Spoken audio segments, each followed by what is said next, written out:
NTV, turning on your world.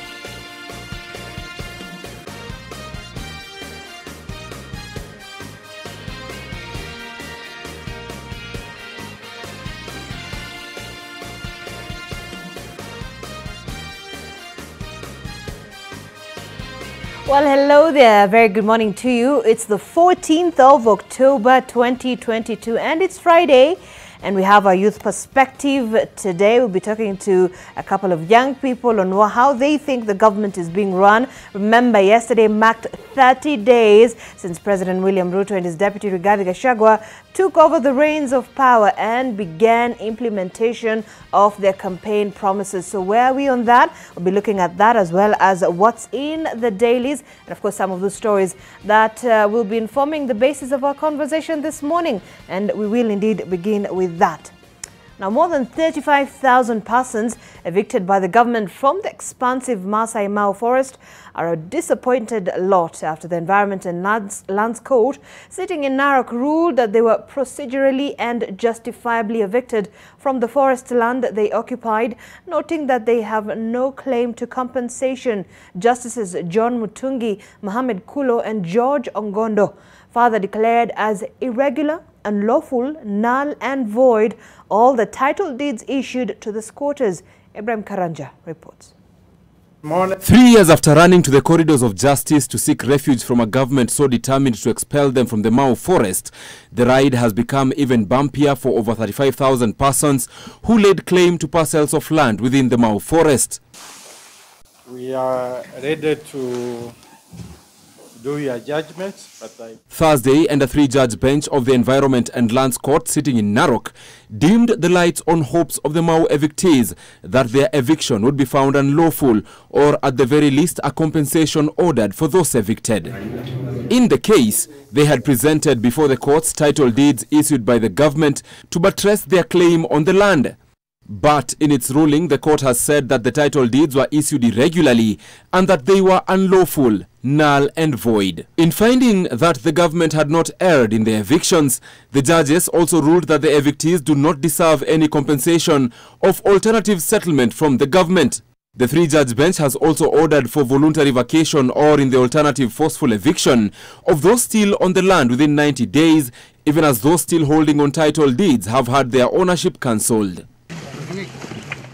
In the case first filed at the height of evictions in July 2018, the evictees had argued that the land settled in was a trust land owned by the defunct Narok County Council and not a gazetted forest, and whereas the court agreed with some of their claims, it cited unlawful extensions of the boundaries amounting to 14,103 acres. On the other hand, the court has also issued orders to the government ordering it to establish the original boundary between the forest and settlement area, demarcate and place visible beacons within 12 months. And with a further 12 months, the government will be expected to have constructed a perimeter wall around the gazetted forest. We are celebrating, and I can tell you that even the animals, both in the Masai Mara, in the Masai River and on the land, are happy that this pronouncement has been made. We are far from accepting the fact that the eviction was in order.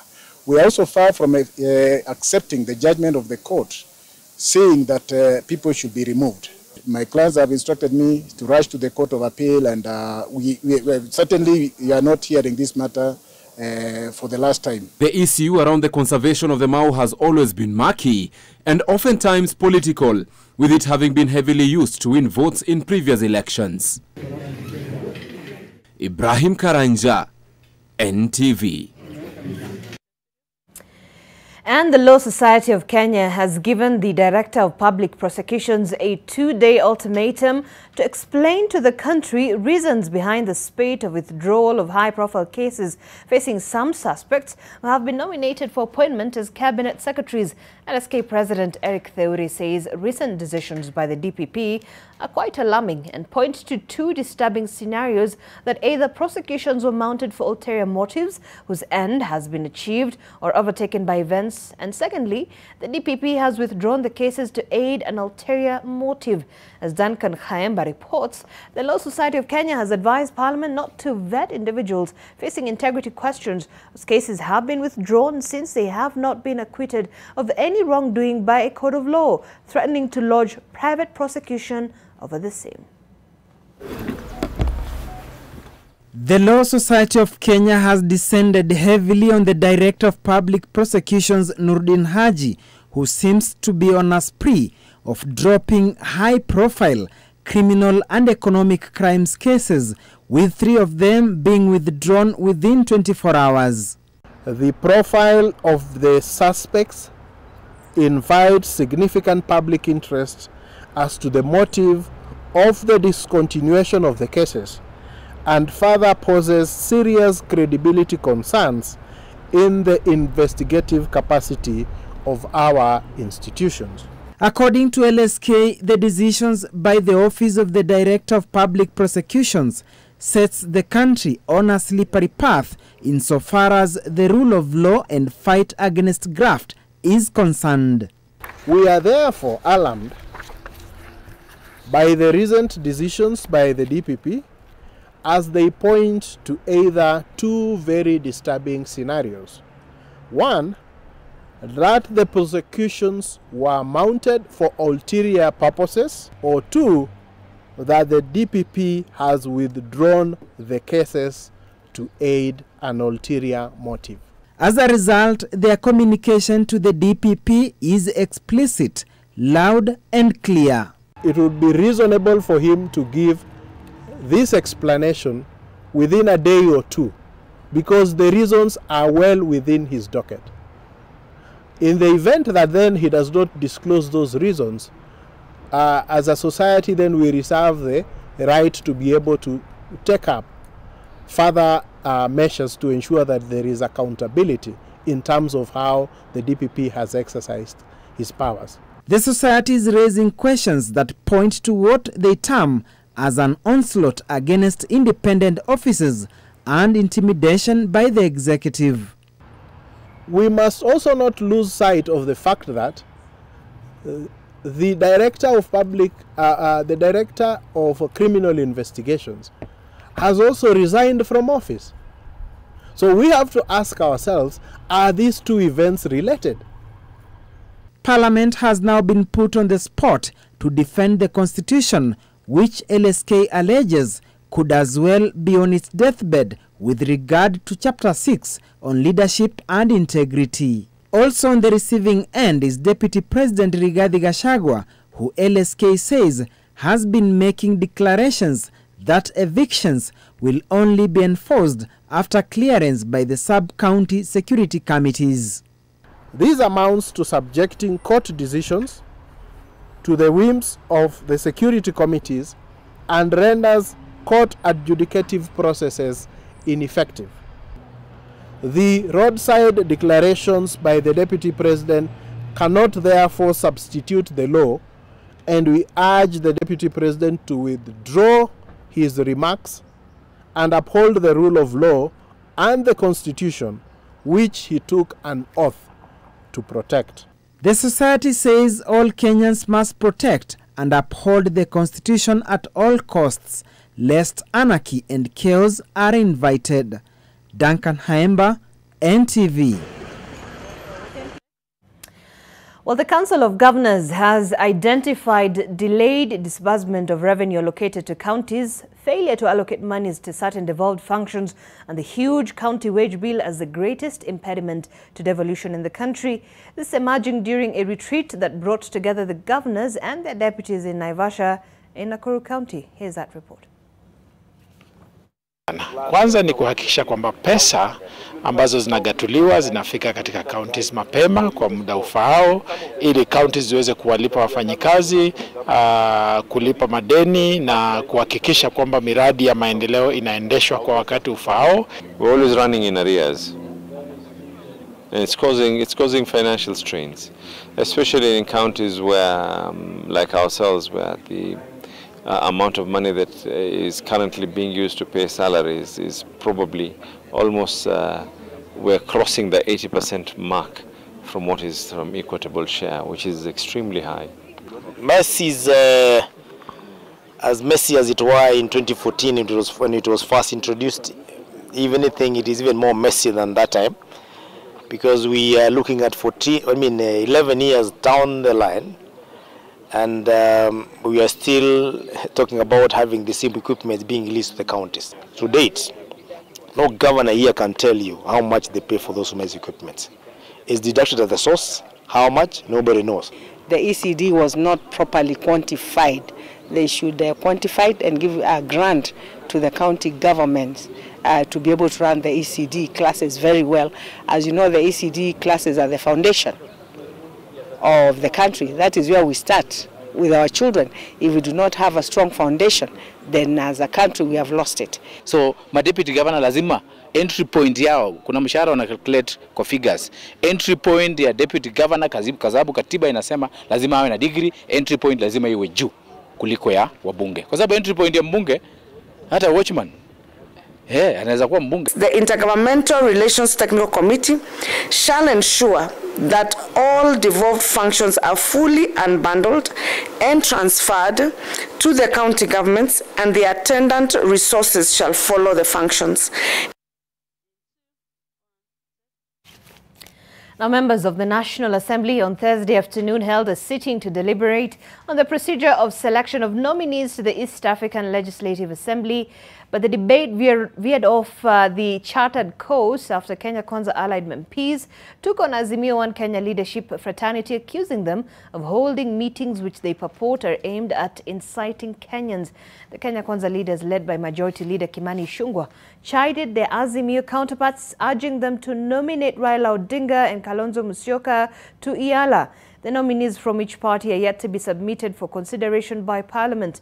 Each of the 6 East African Community Partners states has 9 slots in the East African Legislative Assembly, which is the legislative arm of the community.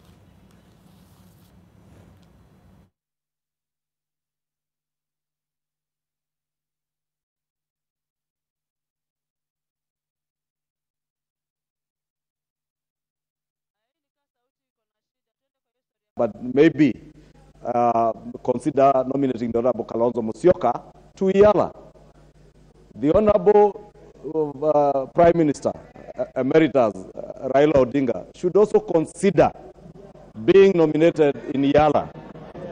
And Honorable Speaker, such a nomination will not only bestow honor on a leader who has been a Prime Minister in Kenya, but also dissuade him from what I have seen him trying to do in the recent past, attending the Bunge la Mwananchi forums at Jivanji Gardens. It is more honorable for Raila Odinga to be attending the East African Legislative Assembly other than Bunge la Mwananchi.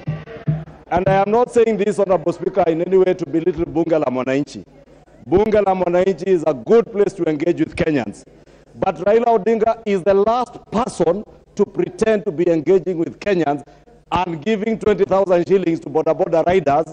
It is actually an insult, because it is him and Uhuru Kenyatta who led those border riders to the state of the economy where Kenya is in today.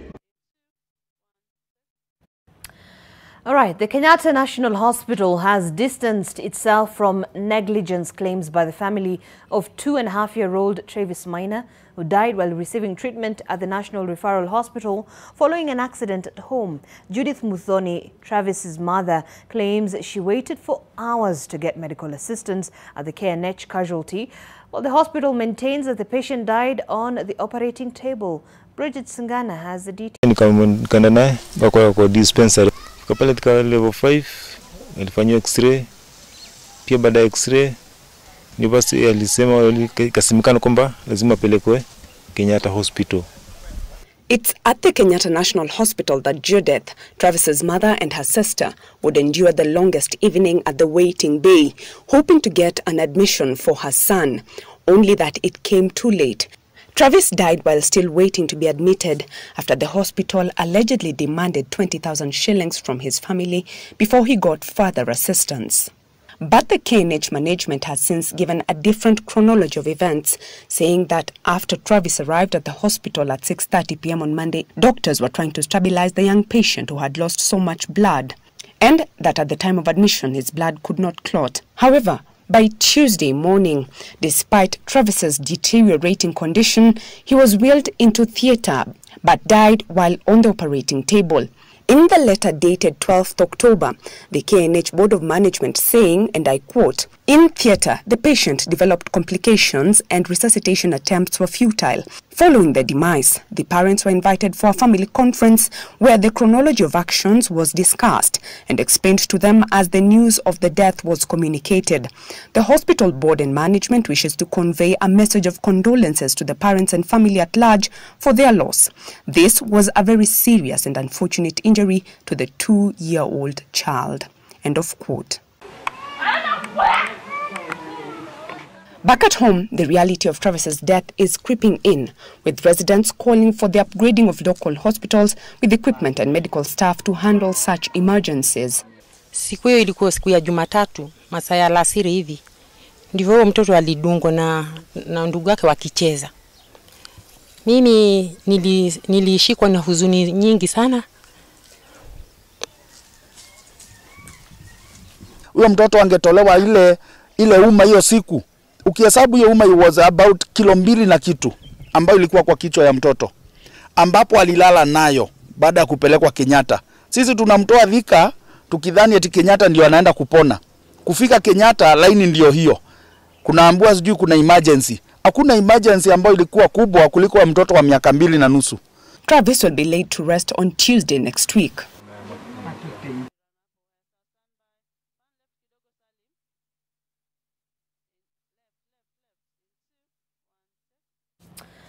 Well, a very unfortunate incident there. All right, let's take a quick look at what's in our news diary today. And the CBC Working Party will conclude their 3-day induction here in Nairobi. The Second Lady Dorcas Rigathi is also expected to flag off relief food to 4 counties affected by the drought situation. We have the KDF Day celebrations, which are expected to be held at the Laikipia Air Base. Also, university's biosafety experts media address on GMO opposition is expected to happen today.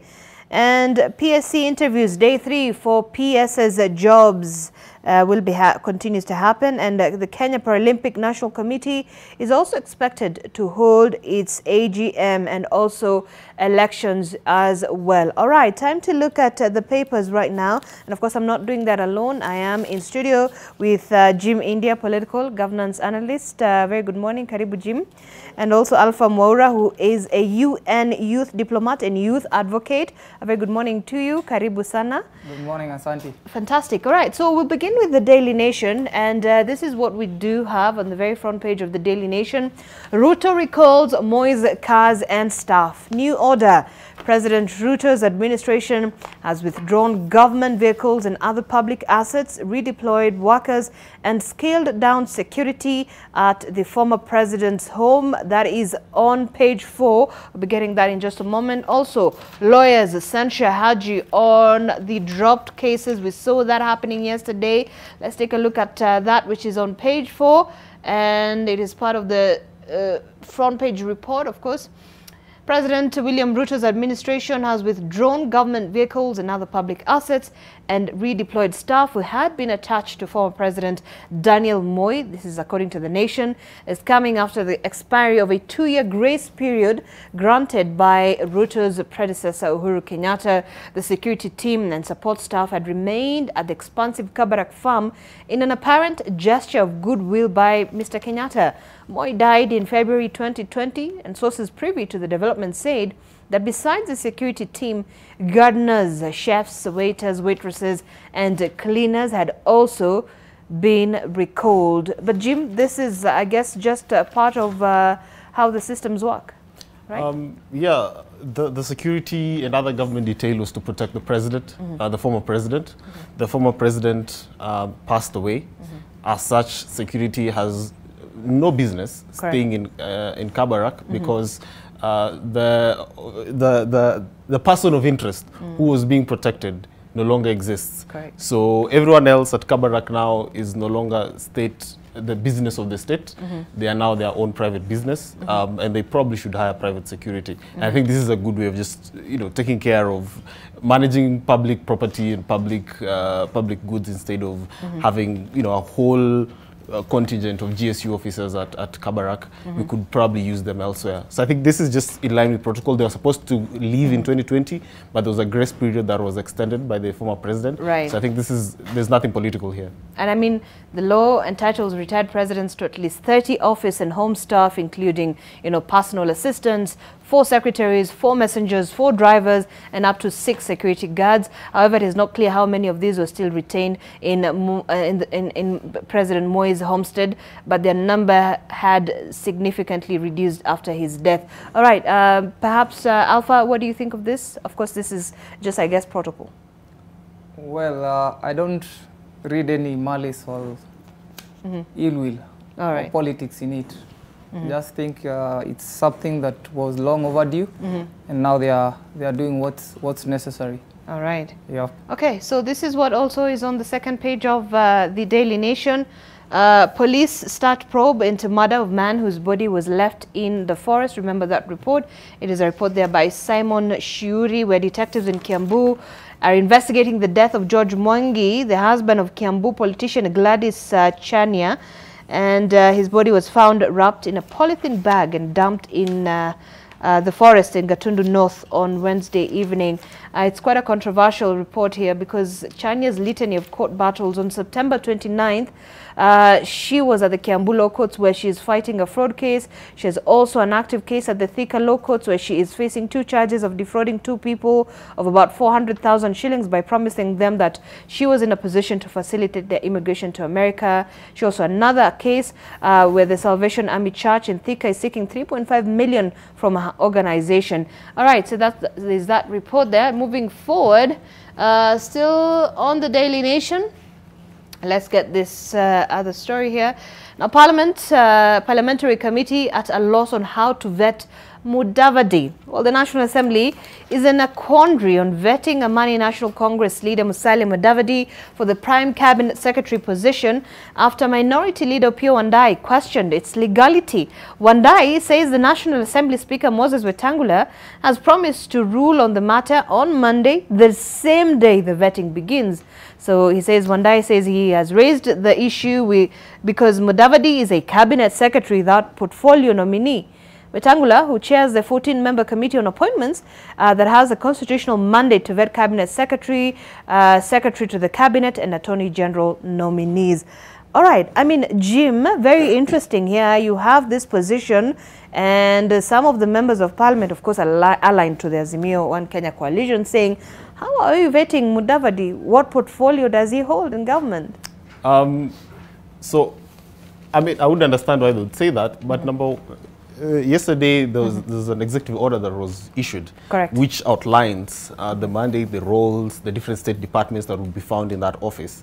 And so easily they'll just need to look at the executive order because the Constitution does not prescribe which cabinet positions the president should appoint. Right. It gives him the leeway to appoint a certain number. Right. And then in that way, then the members of parliament need to vet that individual based on several factors, one of which is, ethics and integrity, but also on their capacity to handle that particular docket that they've been primed for. So right now, all they have to look at is the executive order, because the executive order is what outlines, the order of government and how government is going to be structured. Yeah. But initially, it would have been a bit difficult for them to vet him because no one knew exactly what this position would look like, what exactly his TORs look like. But now there is clarity from the office of the president, and I think that and I think also because then this executive order came during the night, so perhaps they had no idea on how they would move forward. Exactly, that it had not been released. So members of parliament, the question was, we know how to vet the CS for defense or whatever because you know what their docket entails. Right. But a prime cabinet secretary,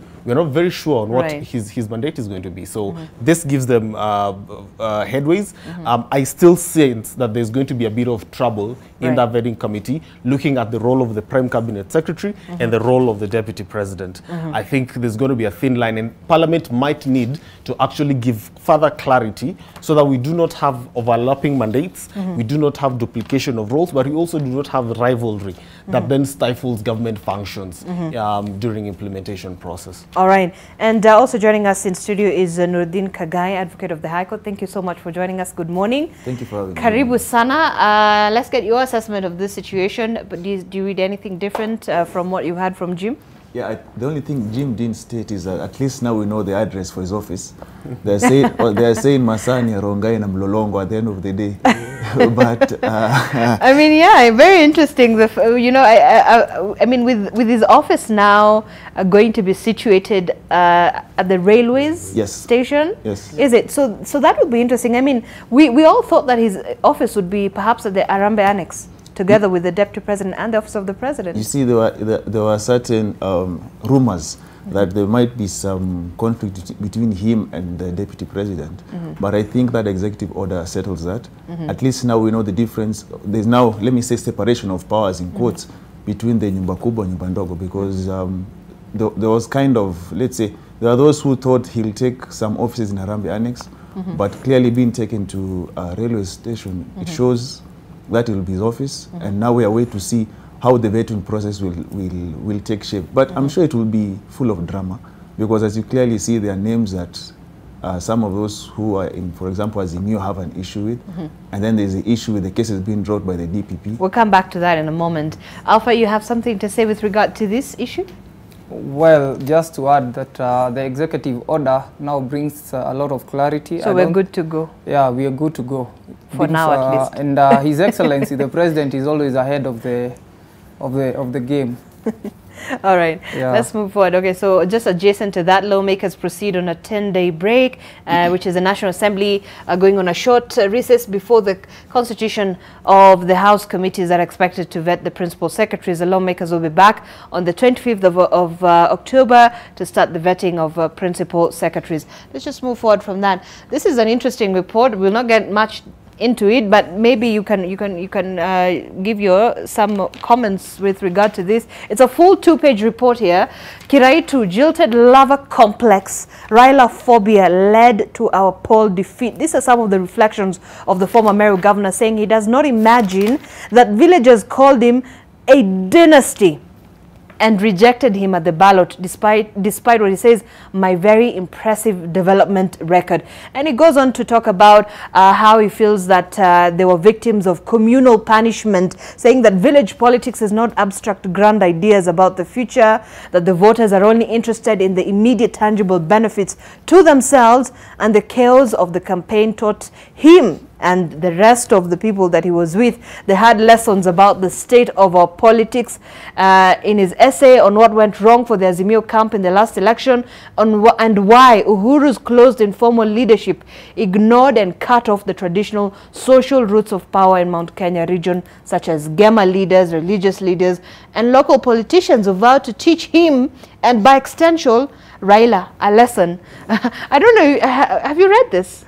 Have you managed to get a good read of this? Yeah. Jim, I don't know, what do you make of this? So one is we must learn to trust people who lost elections. When they give us the reasons as to why they lost. We can sit here in students try to speculate. Right. But when one person who nobody expected them to lose, because Kiraitu Murungi, as he says, he had an exemplary development record in Meru. Correct. And he comes and tells us that, look, the biggest problem that they faced was that they were left alone in battle. They were left on the battlefield alone. The president kept promising that he will do a tour of Mount Kenya region. He never did that tour. And it is in the last minute that he started hosting religious leaders, grassroots leaders, and the different community leaders at State House. The Sagana meeting started happening last minute because the president had cut himself off from those roots. He had isolated himself, the former president, and in his at State House, he thought that the so-called deep state would actually make things happen down on the ground. But I think the voters in Mount Kenya particularly have showed that when they decide to punish somebody, particularly in this case, they decided to punish the president for whatever reason, they decided to punish the president, they will do it to the man.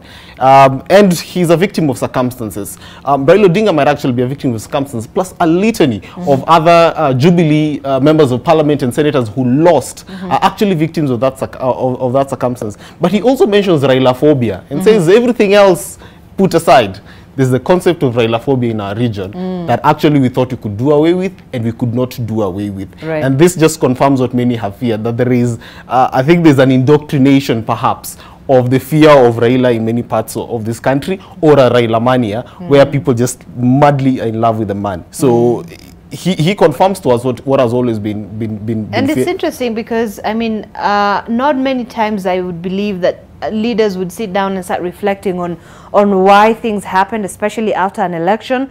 Or perhaps they do, but we don't get to see it in, you know, publicly declared as so. And he says, and I'll quote him because this is his own words, he says, look, I had contested and won in all the 6 previous elections since 1992. I was confident of winning, as this was the best of all my campaigns. We really enjoyed the campaign. We believed we were winning. Even on the very morning of the election, I was totally unprepared for the loss. What went wrong with our electoral calculations? What led to this unexpected catastrophic defeat?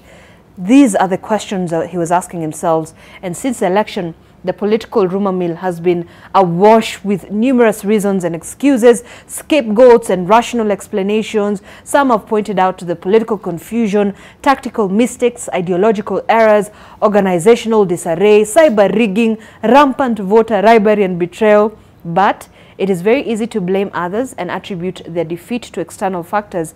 In politics, there will always be those who make mistakes and those who betrayed others. But of course, he says after his initial shock and disbelief, he accepted slowly that he had lost the election.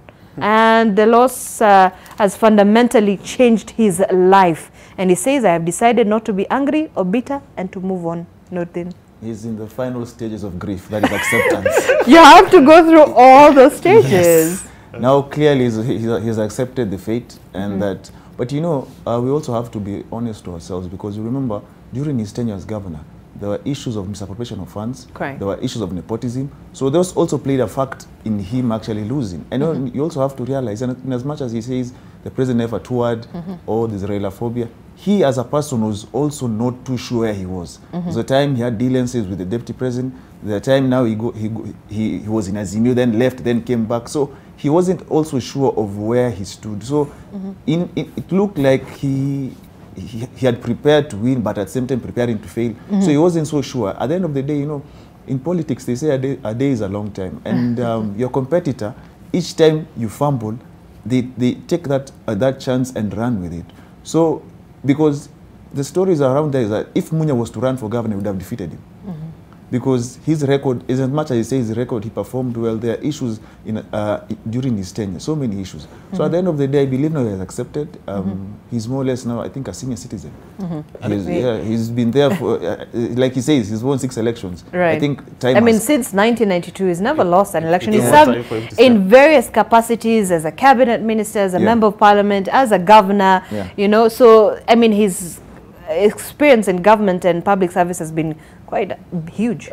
Yes, Kiraito is a brilliant scholar and a lawmaker. He's a person who, but Kenyans don't really care whether you're a Harvard graduate. He should have read the mood on the ground, and the best person who he should have learned from is none other than C.S. Munya. C.S. Munya went against the grain, and it caused him some big defeats. He even made, if we remember, in 2017, he made a U-turn. He supported Raila for 2 days, or I think a day, and then made a U-turn and came back to Uhuru, because the people from his backyard were very furious and angry on his decision. So Kiraito should have just learned from C.S. Munya, and he would maybe probably prolonged he would have gotten his 7th win, just as you know, His Excellency also has never lost an election, and this was just too close. This was just too close, and I think what has made Kiraito succumb was that phobia of losing the deep state. And he thought, now with the deep state, I'll be fine. With my cases, I'll be fine. And he's just... So you're saying he bet on the wrong horse? Yes, and he's just a consequence of his own choices at his last minute. Look at our CS nominee for Foreign Affairs.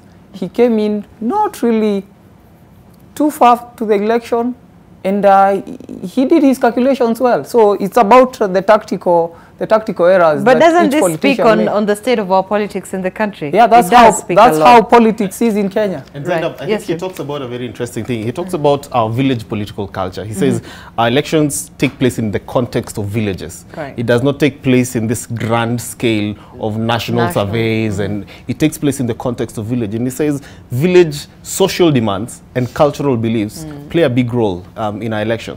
And so despite millions that we've spent on civic education, despite all the money that have been pumped in, the cultural beliefs and social demands in villages is very different from what we see at the national level. And I think that is one of the things, as you're saying, speaks a lot to our elections and the electorate particularly, that Kiraitu did not lose. I mean, I would disagree with Kagai here on anything that he did not perform so well. Very few of the very well-established politicians lost because of their track record. They lost because they failed to pay attention to the cultural beliefs in that particular village, to their villages, and to the social demands. And when a social demand comes and people say that we do not have a social contract with Raila Odinga, we have a social contract with person X as a village, as a politician you have to listen, and they can pick cue from the Kirinyaga governor. Kirinyaga governor came and said, I have listened to the ground.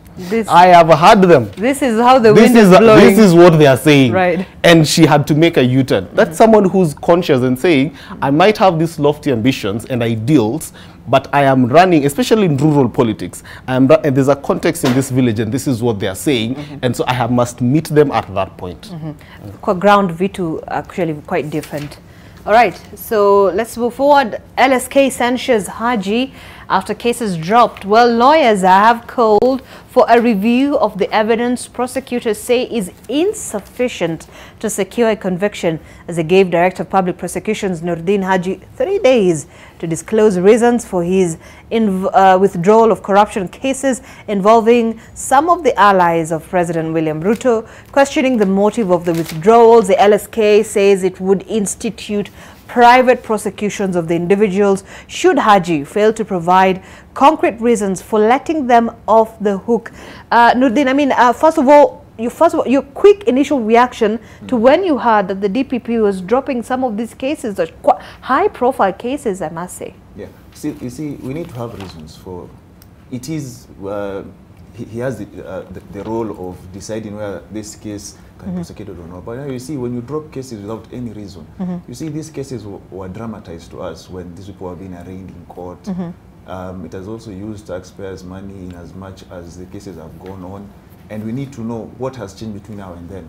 And also, if at all he was exercising political issues during that time. So that in itself will bring him at a very tight spot, because at the end of the day, if you don't have concrete reasons for withdrawing the cases, right now you say, for example, that these cases were, there's no evidence. So what have you, when you started this case, you didn't realize that. So at the end of the day, there'll be many questions, and people are reading politics into this, because some of those people who cases have been dropped have a vetting process next week. And I mean, I think that is perhaps one of the biggest questions we've faced so far.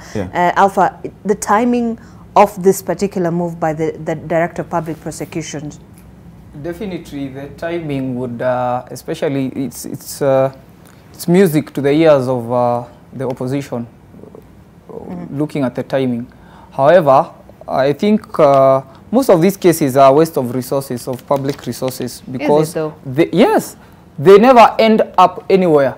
Like, if you were to ask yourself, but there was a reason, a purpose as to which initially why the Director of Public Prosecutions saw it fit to take these cases to court and say, look, there is something that happened here, there is a corruption, there's something that happened, you know?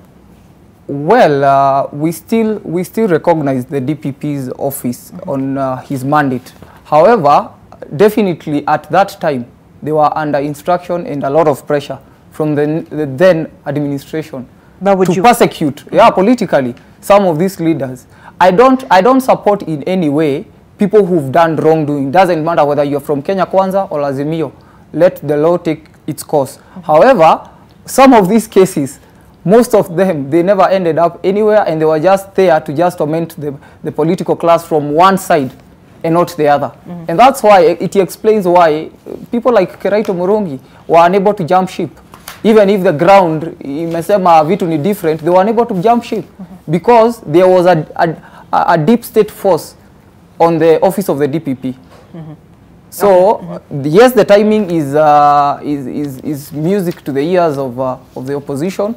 However, I still think that they should be allowed to do what they know best, and if there are any queries going on into the future, I am seeing LSK playing a very critical role in this. Okay, we'll come back to Jim in a moment, but we have to take a very short break here on M Live. Talk to us. The hashtag we're using this morning is MLiveNTV at NTV Kenya at Zainab Ismail. Talk to us. We'll be looking at some of these headlines and, of course, just interrogating some of these issues that are coming out in the political and governance structure of our country. We'll be back in a short while. Stay with us.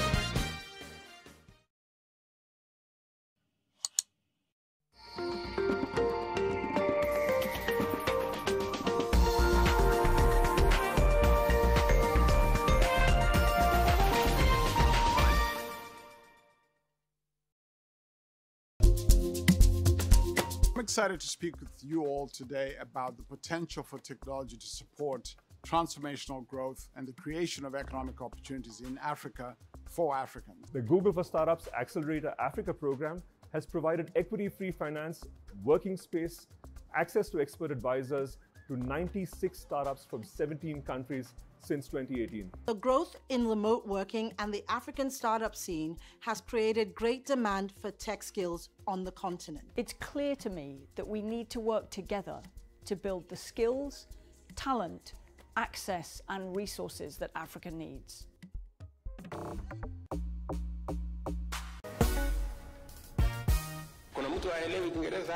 And then the camera turns to the audience to show Honorable Oscar Sudi laughing on the front row. Homework is not a must. It's not a must.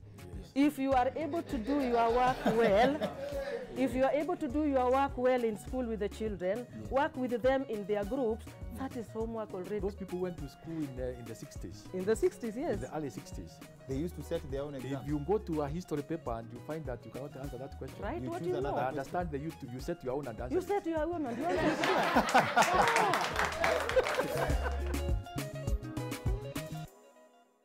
Are you a holder of unclaimed financial assets? Take advantage of the Finance Act 2022 moratorium on penalties and interests. Surrender any unclaimed financial assets in your possession today. Unclaimed Financial Assets Authority. Receive, safeguard, reunite.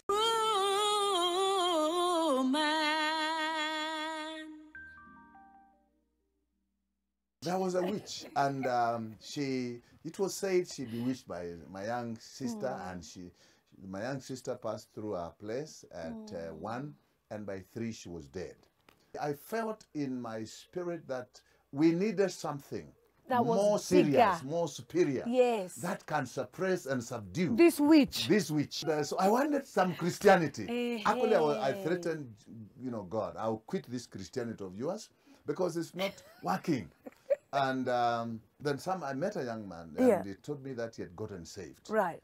And I felt that kind of thing called salvation is what might be, it can help against this witch. Because I wanted something that can threaten this threatener. Yeah.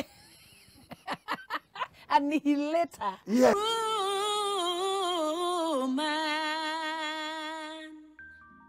Crystal Rivers Residences along Mombasa Road comprises 3-bedroomed apartments, 3-bedroomed and 4-bedroom townhouses. The only mixed-use development close to the Nairobi Expressway. Easy payment plans available. Terms and conditions apply.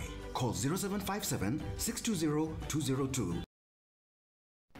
Learn in a minute.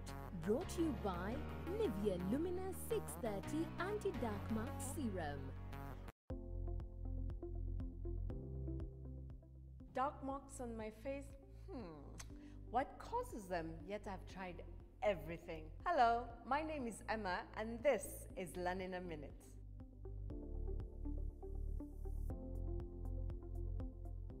Dark marks are caused by different factors such as sun exposure, skin inflammation, for example, acne breakout, aging, or hormonal imbalance, leading to melanin imbalance and appearance of dark marks on the face. Let's start with dark marks from hormonal imbalance. It mostly affects us ladies and can be in the form of hyperpigmentation during pregnancy, where a lady's skin complexion completely changes. But panic not. Solution iko. You need a serum that regulates this hyperpigmentation and also prevents any reappearance. I'm thinking Nivea Luminous 630 Anti-Dark Marks. It starts working from day 1 with visible results in just 2 weeks. My name is Emma, and this is Learn in a Minute.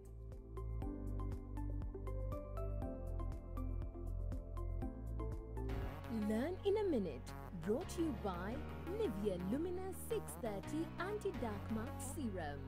Nivea Luminous 630 works from day 1 with visible results in just 2 weeks and 71% dark marks reduction in 12. Join the 1 million women already using the #1 Luminous 630 from Nivea. Dust off your Subaru and upgrade your Lexus, because Coop Bank is now offering 100% financing on used cars. With Coop Bank pre-owned car financing, anyone with an income can walk into a second-hand dealership, select the car that best suits them, and get financing from Cooperative Bank. To find out more, walk into a Cooperative Bank near you for details. Terms and conditions apply. Unajua deadline ya ku-update details za line yako inakaribia? Safaricom imekurahisishia mambo. Sasa unaweza ji-updatea maelezo yako chini ya dakika 2 kwa website ya www.safaricom.com/account/KYC upload, au utembelee duka la Safaricom au agenti wa M-Pesa karibu nawe ukiwa umebeba kitambulisho au passport yako original ili usajiliwe kabla ya tarehe 15 Oktoba mwaka huu. Epuka kufungiwa laini. Safaricom.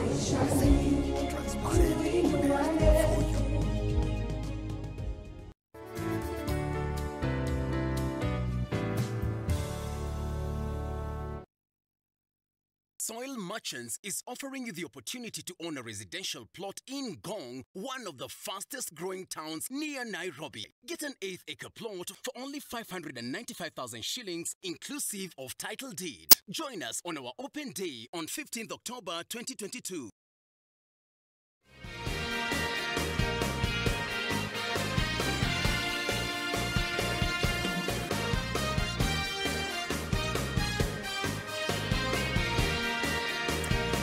All right, welcome back. You're watching M Live on NTV. We're taking a look at some of those stories making headlines in the dailies. We're still here. LSK censures Haji after case dropped. Jimo, coming to you. What do you read from this with regard to that? And also, when you're looking at the independence of this, constitutional institutions in the country, I mean, Haji making these moves right now and the timings coming into question. What do you read from it? There's a lot at play here. Remember, again, this all is happening in a context where one day we woke up and we've been told that the DCI, George Kinoti, decided to resign. We woke up and we were told that the IG of police also decided to resign. We woke up and I think even the deputy president's case, the 200 million graph case had been dropped. The same DP has been on the trails telling us that all the cases pertaining to them were political witch hunt. They had no basis, and they had absolutely... those were his remarks during the campaign trail and even after he took power. Then immediately thereafter, we are seeing the Director of Public Prosecutions dropping those cases one by one, meaning he is agreeing with the Deputy President that those cases were politically instigated. If the Office of the Director of Public Prosecutions then instigated cases politically, there is a problem with that office. If he's if the dropping of those cases is to admit that I was being used by the state then to actually punish political opponents of the former president, then there's a problem with that office. And the individual holding the office, Haji, needs to take personal responsibility for actually taking Kenyans for a ride, earning our money while his office is being used to pursue personal agenda and not necessarily the national interest. But number two, if he's also, are we saying that no money was lost at KPLC? Because we've seen the case, Ben Chumo's case has been dropped. Are we seeing that the CDF money in Malindi was not embezzled? As we've seen the case by Aisha Jumwa being dropped. Then on the other side, we're actually seeing cases for people who are in the opposition. The cases are now being prosecuted. This is the literal definition of state capture that the deputy president keeps peddling around. State capture is when you use public institutions to then go ahead and prosecute political agenda. Because we can read political malice. Whether it is true or not, there's political agenda being prosecuted. And the DPP might also have been on the list of those who are supposed to resign, because we do not know the context under which the DCI resigned. Could this have been his way of being said, you either resign or drop the cases? Is he dropping these cases to save his job? So there is certainly some level of political influence in either of the decisions that he had made. I have just given the context under which he's been dropping these cases, and there's absolutely no way we can say that there's no political influence, because the context has been, the deputy president has consistently told us that all cases were politically instigated. Not a single case had any evidence being put before courts, and the DPP goes ahead and drops most, if not all, of those cases, because we could wake up today, probably during the day another case would be dropped. So that there is my problem. Now we are back to where Kenya Kwanza government were telling us we are at, state capture, where institutions, especially the DCI, now we're being told that the IG has been given money. We know that he who pays the piper calls the tune. Could this also be a way of state capture? Are we going back to days when government would actually hold institutions on chokehold and ask them to do what they require them to do? We have seen, for instance, the president has gone ahead, asked independent candidates to cross over to his side. He has asked those who signed pre-election agreements with Azimio to cross over on his side. Literally, he is bulking his side with everything that he needs to have his way. Everything that he needs to have his way. And so, if you are told freedom is coming, if you were promised freedom is coming, perhaps we should have asked what the meaning of this freedom was. Perhaps we should have asked at what cost this freedom was coming to us. Because the signs, 30 days after taking office, the signs that we are seeing are not signs of freedom that we are being told we are under state capture. The signs that we are seeing are signs of regression and taking us back and clawing back on the constitutional progress that we had made. Total disregard for the constitution. You nominate members to cabinet with absolutely no regard for two-thirds gender rule, with absolutely no regard for any of the promises that you made. You actually introduce positions that are unconstitutional, like advisors, and you call them cabinet level positions. 30 days into office, those are the first signs that we are seeing. Is this the freedom that we were promised? And we'll come back to, in fact, that will be the basis of our conversation, just looking at the president's administration 30 days in. Yes, Nurdin. You know, freedom is coming, Jim, depending on which side of the political camp you are in. Because if this is how we're going to start, or this is how the government is going to start its first 30 days and 100, next to 100, the problem is that we are doing the same thing, expecting different results. You know, the moment we use corruption or weaponize corruption against those who are perceived to be our political enemies, we won't be solving corruption. Because those who are close to me will do anything they want to do under the sun. But because they are sure they will be safe, nothing will happen to them. Because now, when these cases are being dropped, there are those who are close to the president right now who are saying, we are coming for the KEMSA billionaires. So in short, they're trying to say that anyone that has a case and is in the right camp, the case will be dropped or has to be dropped.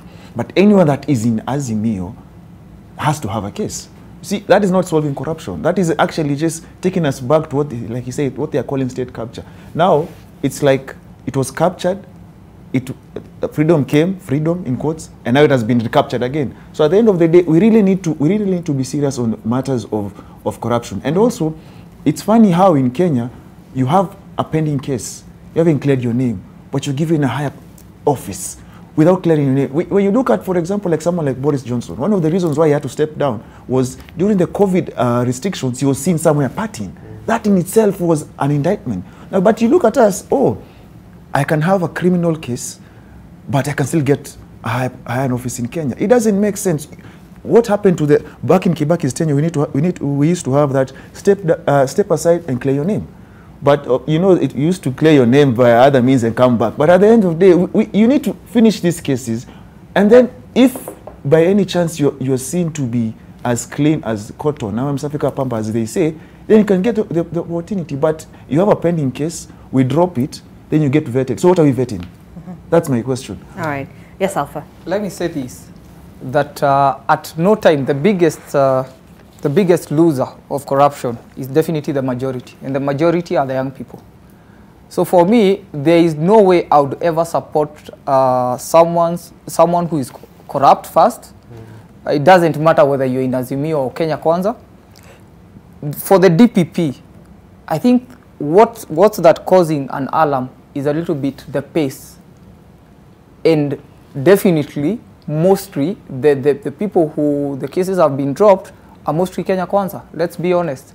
I could be from Kenya Kwanza, but I have to be honest on this.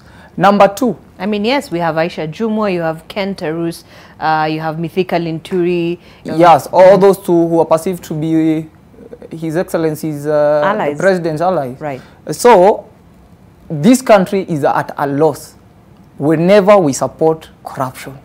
It doesn't matter whether you are from UDA, you're from ODM, we are at a loss. And the biggest loser is the young people. So for me, as an advocate of the young people, I would never support in any way.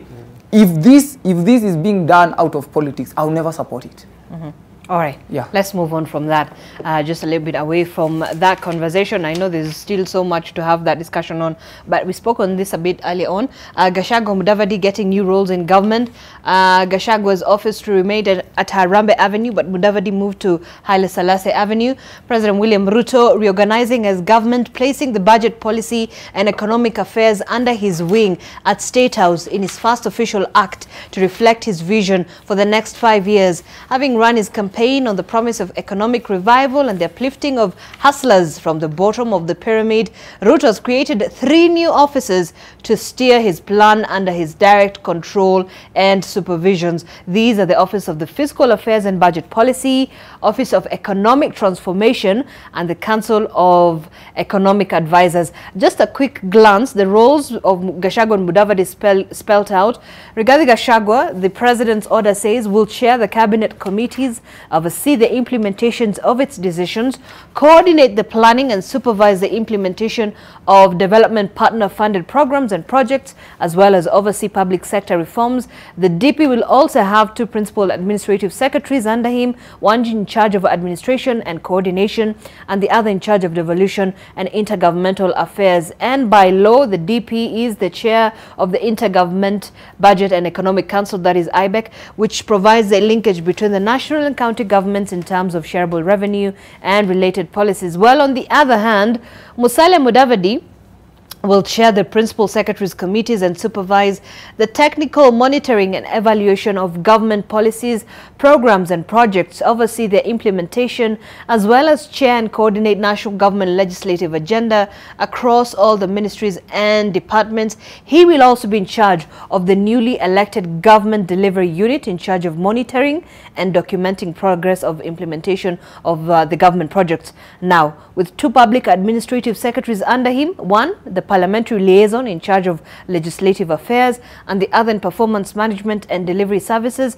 He will be the implementation and legislative coordination wing, while Gachagua will have the supervisory and planning powers, both in conjunction with the president. But then again, you have the offices quite far apart. But I think this is sort of clearly cuts and spells out the roles of these 2 gentlemen. We agree on that, yeah? Okay, yep. Right. So we just move on. Just a quick adjacent report here. Nanok Koskei, the power man in Ruto's State House, a report by Onyango Onyango. You have the former Turkana governors, Josephat Nanok, and the former Agriculture Cabinet Secretary, Felix Koskei, appearing primed for the top jobs of State House Controller and President William Ruto's Chief of Staff, respectively. But we're yet to know. We will be getting to know that in the future. And maybe just a quick final report here on the Daily Nation. Malaria deadlier for pregnant teens than adults. This is according to a study, and the study, the first to compare malaria burden in pregnant teens to that in pregnant adults. Research expectant mothers in 5 sub-Saharan Africa countries participated. A report there by Angela Okech. And Parliament has protected rights of women and girls. This is what the Senate Speaker Amason Kingi says. All right, let's take a look at Business Daily. This is what we have on the front page of the Business Daily. Students from rich families to pay more university fees. Now, students from rich families will have to pay more for their education in public universities in the latest push to ease a biting cash crunch in the institutions and cut the reluctance on the Treasury. The Universities Funding Board, the state agency that guides allocations of student funds to universities, is pushing for a cut on government funding for children of the rich at universities. Now, this review will also affect government-sponsored students in private universities who receive at least 70,000 shillings annually, depending on the course they're pursuing, irrespective of their income status. You're all young people. Perhaps you want to continue, with your education and get more. I mean, what do you make of this? That now the fact that students from rich families will have to pay more universities fees. Is it fair? Nurdin, I'll start with you. It can. It can't be fair, of course, because they'll feel, it needs to be equal opportunities. Some will say that they are getting their courtesy of maybe they didn't have certain points, and as compared to those who are government sponsored. By the end of the day, when you separate people like that, what do you gain? Because you see, the university obviously wants to make a killing out of that. And most of the times, as they call them, parallel or something, that is the institution that actually runs the university. I really don't think it's fair, because at the end of the day, once you separate people like that, so is it a sin to be rich? Or what is the problem at the end of the day? We need to look at how we run our universities moving forward and also audit them, because we tend to forget that they are public institutions, and those who actually oversee or are part of the leadership of the university should be accountable to the students and majorly Kenyans at large. Yeah. Jim, when we're talking about that, the students, the vice chancellors want students from wealthy families to pay either the full or a larger share of the cost of degrees starting with next year's intake. What do you make of this? First is, it's discriminatory.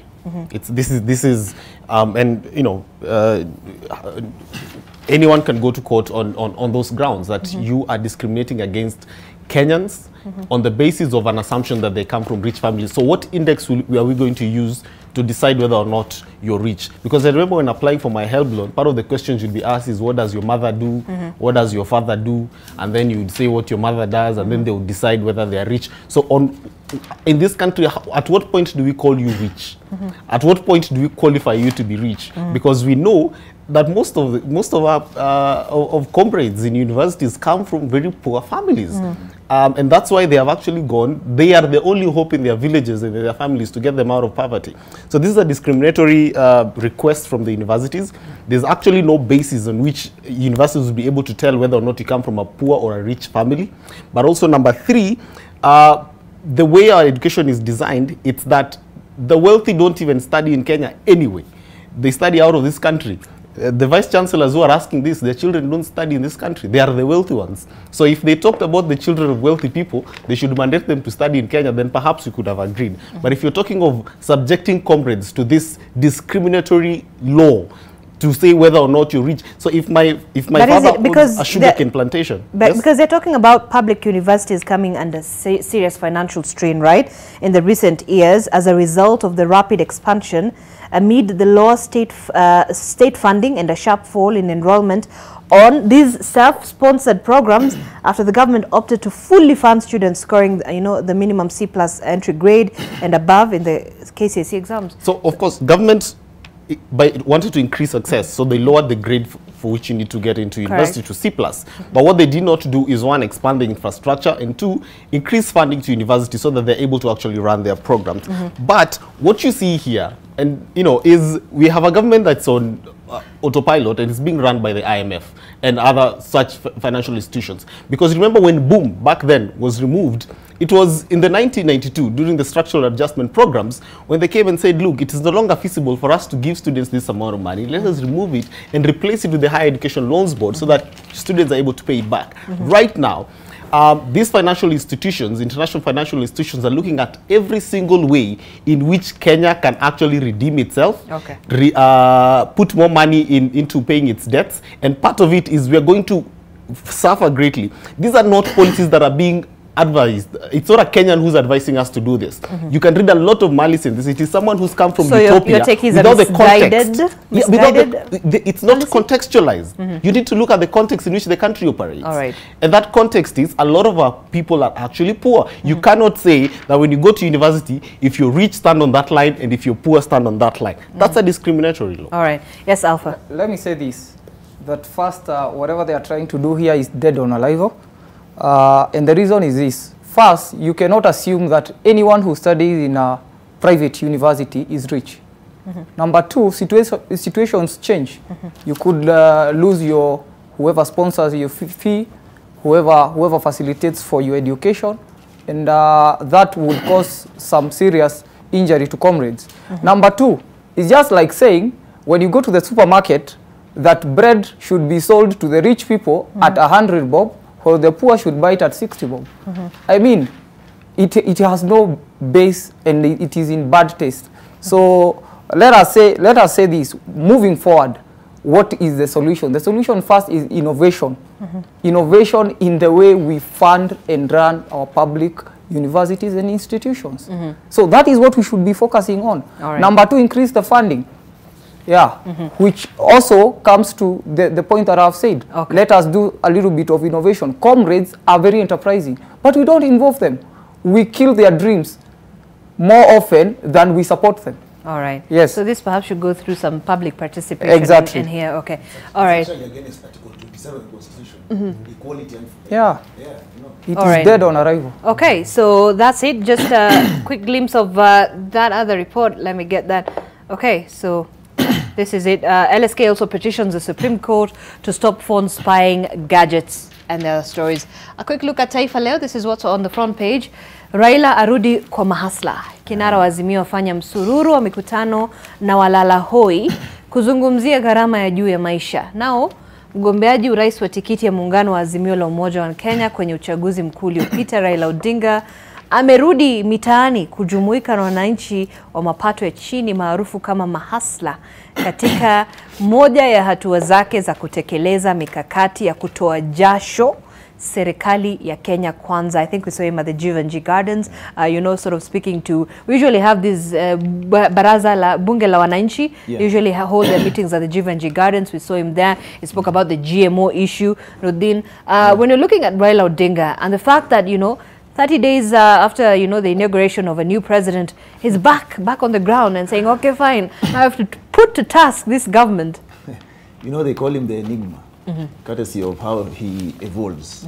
We actually, some thought that maybe he can't evolve post 2022. But what we are seeing, we actually spoke this off air.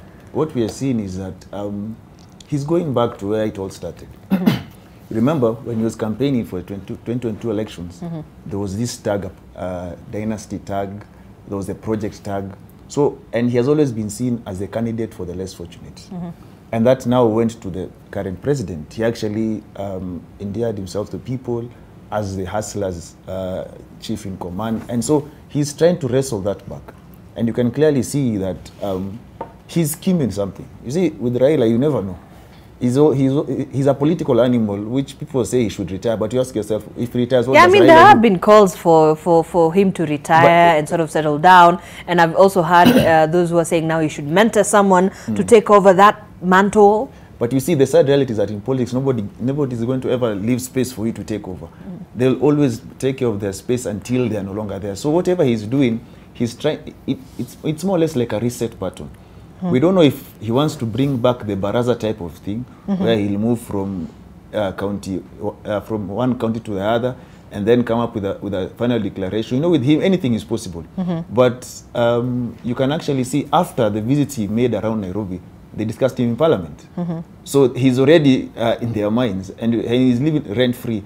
So if the government focuses most of the time on him, that is what he would want, because they won't perform. Then he'll come after 5 years and say, wapi ile hustler fund? He'll ask them, wapi ile fertilizer? He'll ask them, wapi kazi kwa vijana? So at the end of the day, they need to treat whatever he's doing carefully, because in politics, whatever is shown, there's always something at the back that nobody knows except the one that is actually at play. Is this perhaps the return of the hands-on opposition politics we saw right before the handshake, Jim? I think Raila has accepted that he is the opposition leader, and he's realized that part of being an effective opposition leader is being in touch with the masses. For you to do a good job in opposition, you need to have the people at, that they're able to come out at your beck and call. And he had lost that for quite a number of years in the last tenure, where there was not a single demonstration he called, not a single tear gas canister that he swallowed or breathed in. And so I think this is him going back to the masses.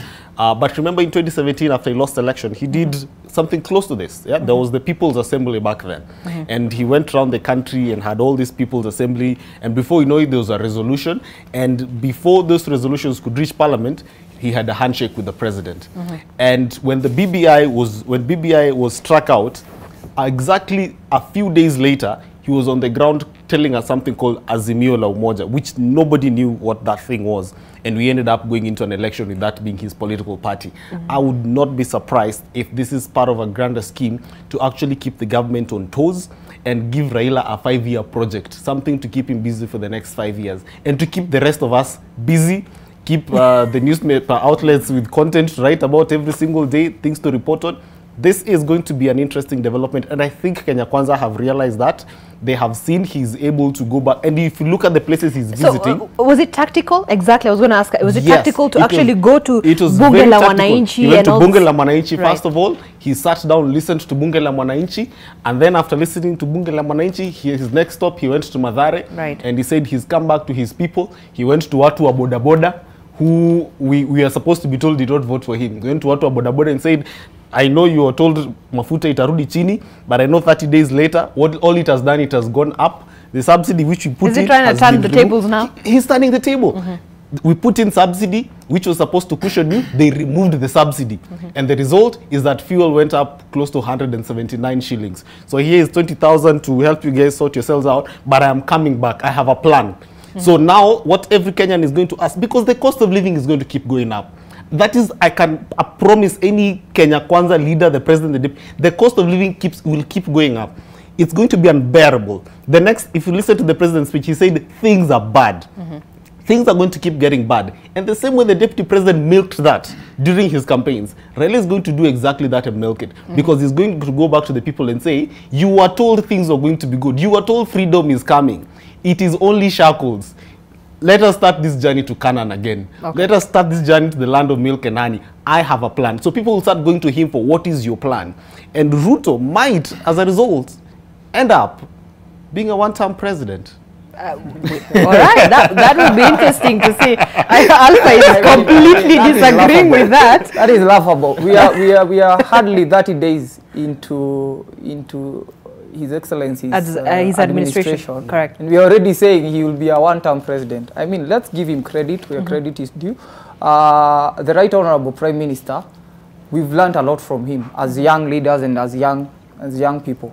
And one of his biggest lessons, without bias, is resilience. The resilience that he has demonstrated, the resilience that you can fall and still come back again and try. I mean, over and over again. Over and over again. So that is a tick, and we give it up to him. Number two, we are coming back to a state that we had missed, a state where we have an active opposition. An active opposition means that whatever the government is doing, it's put actively on check. We don't have a situation whereby the handshake situation, whereby you're just silent. You don't agree, but you're just silent because somehow your interests have been taken care of. Number two, he's applying what we call out of sight, out of mind. So there is no way the Right Honorable Prime Minister will stay out of sight because he knows you, the fourth estate, the Kenyans are going to forget about him. And as you forget about him, he has no impact. Kalonzo is also making moves. I was actually coming to that. So what happens to Kalonzo said, actually, I'm not supporting Raila anymore. Well, we haven't had him say that. Yeah, we've had numerous times Kalonzo has declared that. So we haven't actually had Kalonzo say that. In fact, I think we've had. He never said that. I would support Raila for at that time. I would be a stupid person. That was when right before the election, and of course he ended up supporting Raila Odinga in this election. Right now he's moving. But even now, when he was being questioned about his loyalty, he said, "Look, it doesn't matter. I'm still in Azimio and we're moving forward." But my question is really, Kalonzo Musyoka is also coming out sort of to, strongly in terms of trying to perhaps take over as a new opposition leader. We've seen him call for press conferences to respond to some of these issues emerging, talking about the GMO issues as well. Where does this leave Kalonzo Musyoka? Let us be honest, before we even move to Kalonzo, it is high time that Honorable Raila Odinga mentors someone else. But what does that mean, really, mentoring? Mentoring means giving them all the support. I mean, you can't be in politics for all these decades and you don't have someone that you can really say, now this one I can support, as Moi did with the fourth president. I mean, that is what we lack from Honorable Raila Odinga. And it only gives us a good lesson of how not to do things. I mean, people are talking about succession management right now, even in families. Raila Odinga is not thinking anything about that.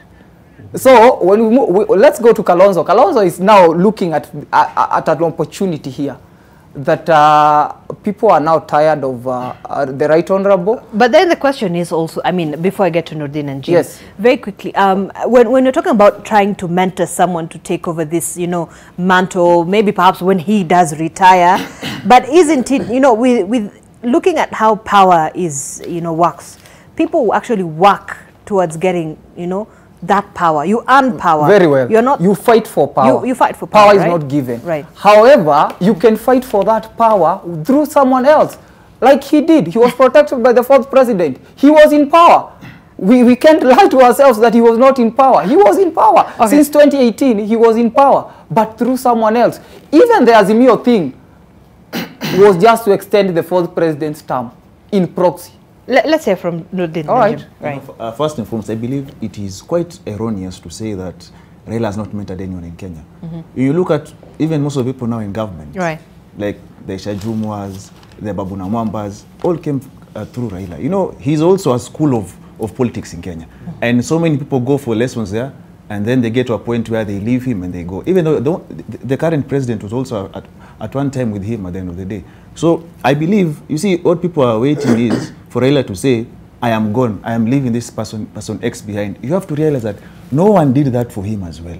The space he has, he actually fought for. And there's a time we were being told he's actually fighting from the grasp of the father. So at the end of the day in politics, nothing is going to be handed over to you. If you're given an opportunity to make a niche for yourself, make it and be credible enough. You see the credibility that he has from his followers.